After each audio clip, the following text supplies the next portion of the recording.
दोस्तों, आज का वीडियो में कुछ खास होने वाला है, क्योंकि आज के वीडियो में दो महान लोग शामिल होंगे जिनकी जिंदगी और विचारों के बारे में बात करेंगे और आपको ये भी बताएंगे कि इनमें से सबसे ज्यादा परफेक्ट इंसान को था। जानने के लिए वीडियो को पूरा देखें। नमस्कार दोस्तों, बाबा साहेब अंबेडकर और महात्मा गांधी हमारे देश के दो महान और प्रसिद्ध स्वतंत्रता सेनानी। लेकिन जानते हो, दोनों में कई मतभेद थे। जातिवाद के मुद्दे पर उनके बीच कई मतभेद और बहसें हुई। कौन सही था और गलत कौन था। आज अंबेडकर जयंती है, डॉ भीमराव अंबेडकर की 130वीं जयंती। लोकप्रिय रूप से बाबा साहेब अंबेडकर कहा जाता है।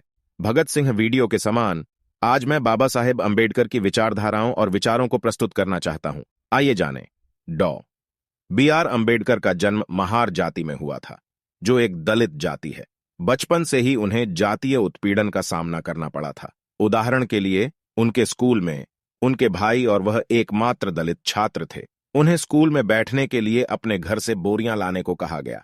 उन्हें स्कूल में एक ही नल से पानी पीने की इजाजत नहीं थी।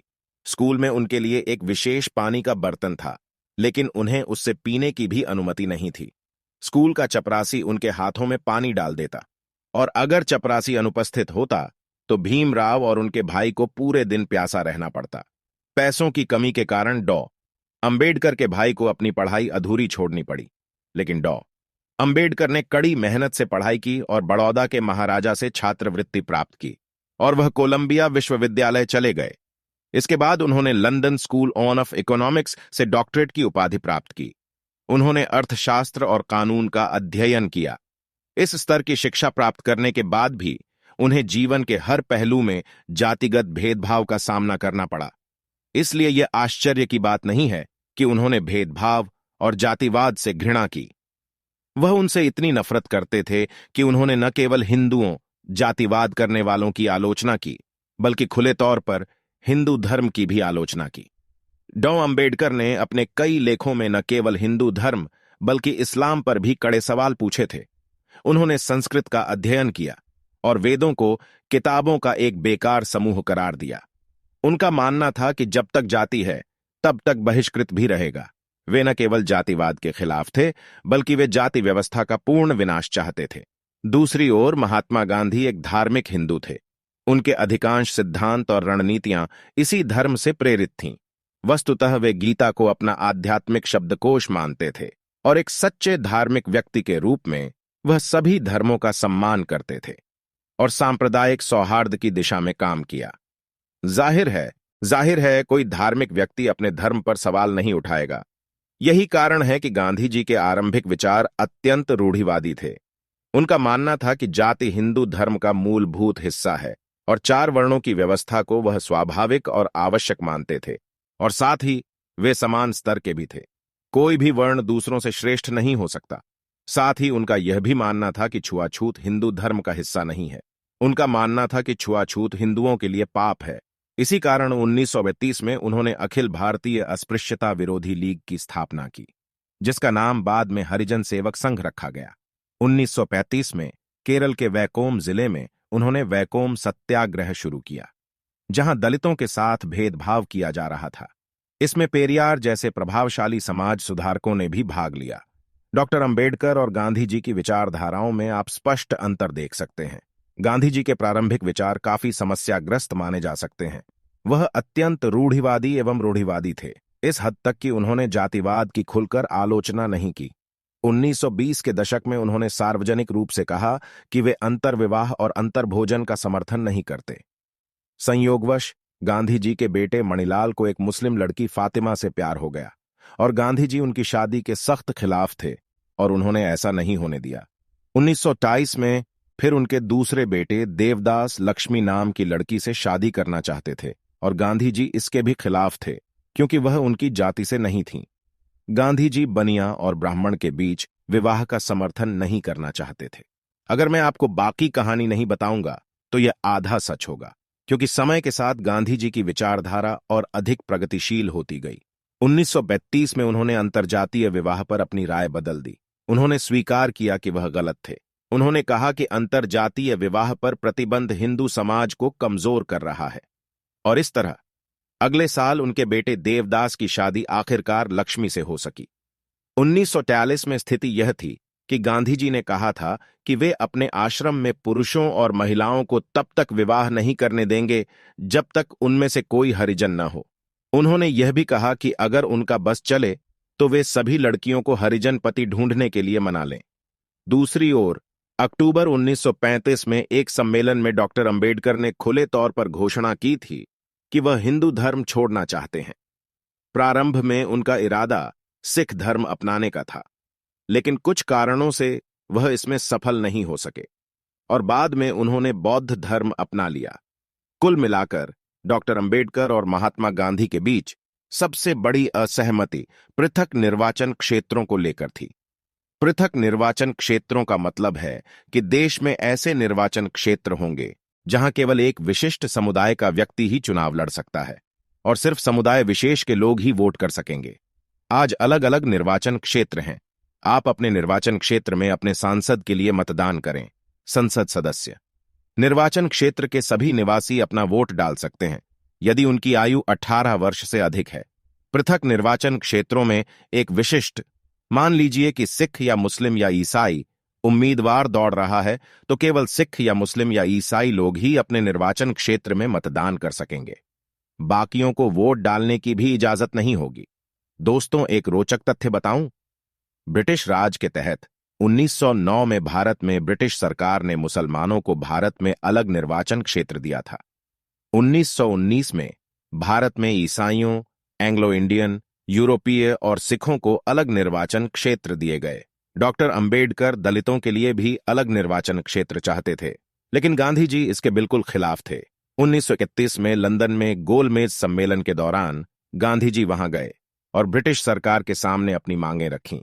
उन्होंने कहा कि अछूत भी हिंदू हैं, उन्हें अल्पसंख्यक का दर्जा नहीं दिया जाना चाहिए।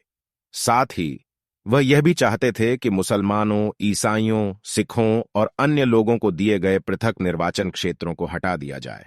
लेकिन दूसरी ओर अंबेडकर चाहते थे कि भारत में दलितों को भी अल्पसंख्यक घोषित किया जाए, उन्हें भी अलग निर्वाचन क्षेत्र दिया जाना चाहिए। आप क्या सोचते हैं, किसका अनुरोध स्वीकार किया गया होगा? जवाब बहुत आसान है, क्योंकि ब्रिटिश सरकार हमेशा फूट डालो और राज करो की नीति अपनाती थी। 1932 में ब्रिटिश प्रधानमंत्री रैमसे मैकडोनाल्ड ने एक सांप्रदायिक पुरस्कार की घोषणा की। उन्होंने न केवल यह कहा कि अल्पसंख्यकों को दिए गए अलग निर्वाचन क्षेत्र बने रहेंगे, उन्हें बंद नहीं किया जाएगा, बल्कि उन्होंने यह भी कहा कि दलितों के लिए भी एक अलग अल्पसंख्यक वर्ग होगा और दलितों को भी अलग निर्वाचन क्षेत्र दिए जाएंगे। गांधी जी को यह बिल्कुल पसंद नहीं आया। गांधी जी का मानना था कि पृथक निर्वाचन क्षेत्रों के कारण देश एकजुट नहीं रह सकता और वह इसके कारण अपनी जान देने को तैयार था। अतः गांधी जी ने अनशन शुरू कर दिया, आमरण अनशन। इससे डॉक्टर अंबेडकर पर बहुत दबाव था।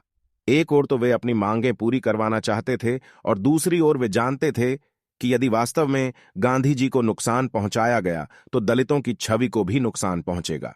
इसके बाद डॉक्टर अंबेडकर और महात्मा गांधी के बीच एक ऐतिहासिक समझौता हुआ, जिसे पूना पैक्ट कहा जाता है। आपने इसके बारे में अपने स्कूल की पाठ्य पुस्तकों में पढ़ा होगा। डॉक्टर अंबेडकर और गांधी जी ने समझौता कर लिया। दोनों ने एक पायदान नीचे आकर संयुक्त निर्वाचन कराने का निर्णय लिया। संयुक्त निर्वाचन क्षेत्र क्या है? वे मूल रूप से ऐसे निर्वाचन क्षेत्र हैं जहां निर्वाचित राजनेता एक विशिष्ट अल्पसंख्यक समुदाय से होंगे, लेकिन जब मतदान की बात आती है तो उस निर्वाचन क्षेत्र के सभी निवासी मतदान कर सकेंगे। वोट देने का अधिकार सिर्फ एक समुदाय को नहीं दिया जाएगा। डॉक्टर अंबेडकर ने गांधी जी को अपनी मांगों से मना लिया। उन्हें चिंता थी कि संयुक्त निर्वाचन क्षेत्र में बहुसंख्यक समुदाय उन्हें जिताने के लिए एक कठपुतली दलित उम्मीदवार खड़ा करेगा।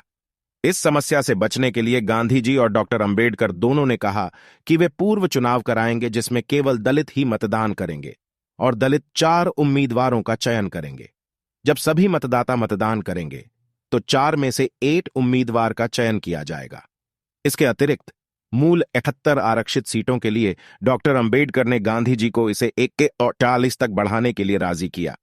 राजनीतिक एजेंडे को छोड़ दें तो सामाजिक सुधारों की बात करें तो डॉक्टर अंबेडकर ने इसमें बहुत योगदान दिया। उनकी रणनीति बहुत सरल थी, शिक्षित करें, आंदोलन करें और संगठित हों। इसका एक प्रमुख उदाहरण 1924 का महाड़ सत्याग्रह है। महाराष्ट्र में एक नगर पालिका है महाड़। वह अनेक अनुयायियों के साथ वहां जल पीने गए। बहुत सरल लगता है, लेकिन उस समय के कई ऊंची जाति के हिंदू इसके पूरी तरह खिलाफ थे। स्थिति लगभग दंगाई हो गई और पुलिस को हस्तक्षेप करना पड़ा।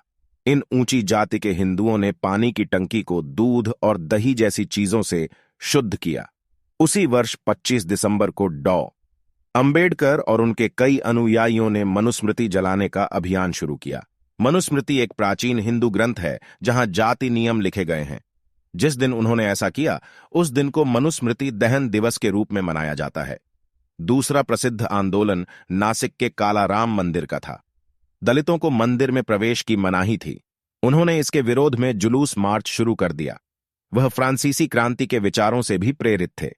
स्वतंत्रता, समानता और भाईचारा। उन्होंने न केवल इनका उल्लेख संविधान में किया, बल्कि प्रस्तावना में भी लिखा, और इनका जिक्र उन्होंने महाड़ सत्याग्रह में भी किया था। हम अक्सर इन विचारों को हल्के में ले लेते हैं, लेकिन मित्रों, हमें यह नहीं भूलना चाहिए कि ये चीजें हर देश के संविधान में हमेशा से मौजूद हों। ऐसा नहीं है। उदाहरण के लिए अमेरिका को लीजिए। जब उनका संविधान लिखा गया तो उसमें समानता नहीं थी, न ही इसमें अश्वेतों के लिए समान अधिकार थे, न ही महिलाओं को वोट देने का अधिकार। अमेरिका को अपने संविधान में यह जोड़ने में लगभग 75 साल लग गए कि गुलामी को समाप्त किया जाना चाहिए। डॉक्टर अंबेडकर की एक और बड़ी उपलब्धि पंडित जवाहरलाल नेहरू के साथ हिंदू कोड बिल लाना रही है। यह हिंदू महिलाओं के लिए एक बहुत ही प्रगतिशील कदम था, जो उनकी सुरक्षा में मदद करता है। दुर्भाग्य से उस समय तनावपूर्ण स्थितियों के कारण इसे अन्य धर्मों के लिए नहीं लाया जा सका।